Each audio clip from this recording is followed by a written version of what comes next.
उन्हें ओवरऑल असम में है, तमिलनाडु में, कहीं भी हो सकता है, हो सकती है, वो लाइफ में आगे बढ़ना चाहते हैं, ठीक है, और पढ़ाई एक जरिया है, पर आप उन्हें ओवरऑल क्या मैसेज दोगे, क्या करना चाहिए इंडिया के यूथ को जो लाइफ में अपने आप को ऊपर जाना चाहता है, स्पेशली जो हो सकता है हिंदी बोलने वाले बैकग्राउंड से हो, हिंदी मीडियम से हो, ब्लू कॉलर से वाइट कॉलर जाना है, अपनी औकात पार करनी है, जो आपने इतनी ऐसे पार किया कि मतलब 107 करोड़ हो गए नहीं चाहिए, मतलब दैट लेवल तक डेफिनेटली आपके पास लेसन्स हैं बच्चों को देने के लिए, उनको आप क्या बोलोगे?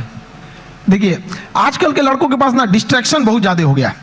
वो मोबाइल में घुस रहे हैं तो उधर ही घुसते रह जा रहे हैं, पढ़ रहे हैं, ऊपर से एक नोटिफिकेशन आया व्हाट्सएप, उस पर कोई लिंक खुला, उधर ही के उधर ही रह जा रहे हैं। तो पहली बात कि लड़कों को अपने आप में एकदम श्योर रहना चाहिए कि अगर हमें डिस्ट्रैक्शन से बचना है मोबाइल, तो उसका डिसाइड करो कि भाई हमें अगर 2 घंटे चलाना है तो चलाओ, लेकिन एक फिक्स फ्रेम होना चाहिए कि 2 से 4 चलाएंगे, उसके बाद किसी का कॉल आएगा नहीं उठाएंगे, चाहे कोई भी हो, तो उस टाइम फ्रेम के बाद उनको नहीं होना चाहिए। दूसरा, आजकल और भी कई प्रॉब्लम, लड़कों के अंदर में आइडियाज बहुत है, मुझे ये करना है, सपने बहुत, एम्बिशन, एग्जीक्यूशन नहीं। अरे भैया करो ना, जब करना है तो चालू करो उसको। यहाँ पे तो टाइम टेबल बनाएगा, जिस दिन टेंशन में आएगा ना, टाइम टेबल बनाया, आज हमको पढ़ना है, और रे को साफ करेगा, किताब वगैरह उसमें अच्छे से रखेगा, 2 दिन फॉलो करेगा, उसके 15 दिन बाद कहेगा तरीका, फिर बनाते हैं टाइम टेबल, गड़बड़ हो गया था, आप थोड़ा सा अच्छा वाला बनाना है। तो ऐसा नहीं करना चाहिए। सारे लड़कों को अपना स्ट्रेंथ भी देखना चाहिए। अगर सब लड़के एक जैसे नहीं होते हैं, जिस चीज के लायक है उसमें तैयारी करना चाहिए। शुरुआत में कहीं पे भी पहले अपना एक गोल सेट कर लेना चाहिए कि हमारी यहां से जरूरतें पूरी हो जाएंगी, अब इसके बाद हमें अपनी ख्वाहिशें पूरी करनी है शुरुआत से। अब जैसे गरीब के घर का लड़का उसकी रिस्पॉन्सिबिलिटी के चक्कर में अपने स्किल को मार देता है। एक गांव का लड़का है, इतना बेहतरीन डिजाइन बनाया, आर्ट बनाया, पेंटिंग, लेकिन वो क्या कर सकता है गांव का लड़का? उसके यहाँ घर वाले कहेंगे कौन सी पेंटिंग बना रहा है? तो वो ऐसा नहीं है कि स्किल्ड हर जगह। तो लड़कों को भी पहले एक जगह सेटल हो जाना चाहिए यहाँ पे, उसके बाद पूरी उम्र बची है अपनी स्किल को निखारने के लिए। जी हाँ, वेरी नाइस, वेरी नाइस। आपके जो वीडियोस है मैंने देखा है, आप खुद काफी आपको पढ़ना पड़ेगा। आपके जो वीडियोस है, जैसे फिजिक्स, तो मैंने एक एग्जांपल दिया, आपने फॉरेन अफेयर्स पे वीडियो बनाए हैं, इजराइल पैलेस्टाइन पे, रशिया यूक्रेन पे, इंडिया पाकिस्तान, उस पे तो कंट्रोवर्सी भी होती है, और कॉन्स्टिट्यूशन ऑफ इंडिया पे, कोई टॉपिक ले लो, और इतना आप पढ़ाई खुद करते हो। और जहां तक मैंने सुना है, अब आप तो one of India top teacher हो, लेकिन आप खुद क्लास में कोई अव्वल स्टूडेंट, मतलब 37 आउट ऑफ 40 आए थे आप। हम 40 लड़कों के क्लास में 37 आए थे। मेरे टीचर परेशान रहते थे कि मेरे स्कूल पे ये धब्बा बन जाएगा। हम उनसे कहें कि सर क्यों परेशान है, चांद फेमस है अपने धब्बा के लिए, लेकिन वो मानते नहीं थे। ऐसा नहीं कि केवल यहाँ शुरू में, बाद में भी ऐसे ही रहे, मतलब धीरे धीरे ऐसे। हमने पोस्ट ग्रेजुएशन में जिस लड़के को हमसे एग्जाम में पूछ लेता, भाई थोड़ा सा हेल्प कर दो, तो जानते ही हैं थोड़ा तो चल ही जाता है, हमने उसको हेल्प किया, उसका आया 70% से ज्यादा, मेरा 48 आया, मार्कशीट फाड़ के फेंक दिए, नहीं चाहिए हमको। क्या करेंगे, वैसे भी हम उसका रख लो भैया वहां पे। नहीं तो अब आप काफी पढ़ते हो, बिकॉज एक चीज को सिखाने के लिए खुद को समझना है, बहुत ही अच्छे से समझना है एक कॉन्सेप्ट को, ताकि उसे मैं एकदम सिंपल वे में और बेटर समझा सकूं।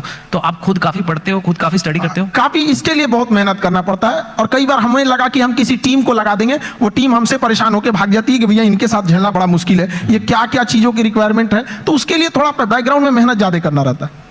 वाह। और पर आप टीचर वैसे शुरू से बनना नहीं चाहते थे, पहले आपका फौज का बड़ा शौक है?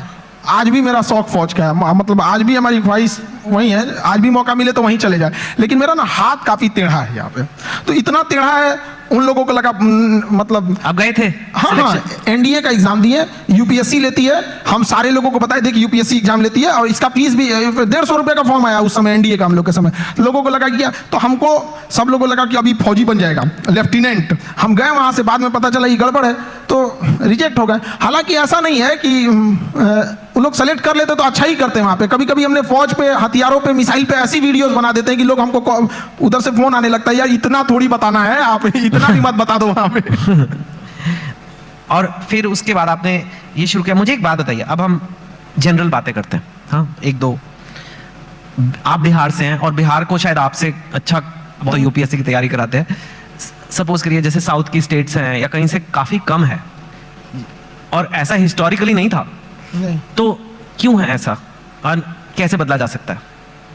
देखिए, बिहार के पिछड़ेपन का कई कारण है, तो हमें अब उस कारणों के पीछे अब उतना भागेंगे लोग तो सही नहीं है, फिर तो वो कारण गिना के चलेगा। हाँ, अब आगे बढ़ सकता है। अब हम बच्चों से जब मिलते हैं तो उनके अभी क्या कारण, एक दो कारण तो बताइए। जैसे देखिए, एक वहां पे एजुकेशन सिस्टम जो था पूरी तरह से चरमरा गया है। एजुकेशन सिस्टम जो अच्छा है वो इतना महंगा है कि एक लेवल के लोग वहां जा नहीं सकते उस चीजों को। दूसरा, किसी भी तरह का कहीं पे भी फिनेंशियल चीजें ना होती हैं, एक्टिविटीज होती हैं, तो बाकी उसके साथ साथ कई चीजें की ग्रोथ होने लगती है। जैसे गरीबी अगर घुसेगा ना तो कई चीजों को तबाह करके रख देता है वहां पे। तो पॉपुलेशन ज्यादा होने की वजह से गरीबी ज्यादा हो गया, इंडस्ट्रियलाइजेशन हुआ नहीं, फ्रेड रूल ला दिया गया ताकि यहाँ से मिनरल्स वगैरह, उस समय झारखंड साथ में था भी तो यहाँ से मिनरल्स बाहर जाते थे तो उस पर गवर्नमेंट सब्सिडी दे देती थी, जिस वजह से इंडस्ट्रीज को लगा कि क्या जरूरत है यहाँ स्टेब्लिश करने में। नेचुरल प्रॉब्लम रही है, बाढ़ वगैरह की, तो कई कारणों से बिहार काफी पीछे रह गया। लेकिन अभी का क्या है कि एजुकेशन ही एक ऐसा रास्ता है, एक ऐसा हथियार है एजुकेशन, जो किसी मेटल डिटेक्टर में भी नहीं पकड़ा जाता है। लेकिन इसकी एक ही खराबी है कि ये काफी लॉन्ग टाइम समय लेता है। चावल की खेती 1 साल में रिजल्ट दे देता है, शीशम सागवान लगाइएगा 15 साल में हो जाएगा। एजुकेशन आपको 20-25 साल लेगा, लेकिन एक ऐसा इन्वेस्ट है जो जिंदगी भर आपको रिटर्न देते रहेगा यहाँ पे। तो एजुकेशन से ही किसी चीज को बदला जा सकता है, और आजकल के यूथ में वो चीज आ गया है। अब वो ना ब्रॉड लेवल पे सोच रहे हैं, और कई बार ऐसे यूथ भी घबरा जाते हैं कि सर कहीं कहीं ऐसी न्यूज भी आती है कि इतना पढ़ा लिखा होकर छोटा जॉब कर रहा है। ये हकीकत है, और इसे देखा भी गया है कि बहुत पढ़े लिखे लोग छोटे जॉब में भी गए हैं, लेकिन वो बहुत दिन तक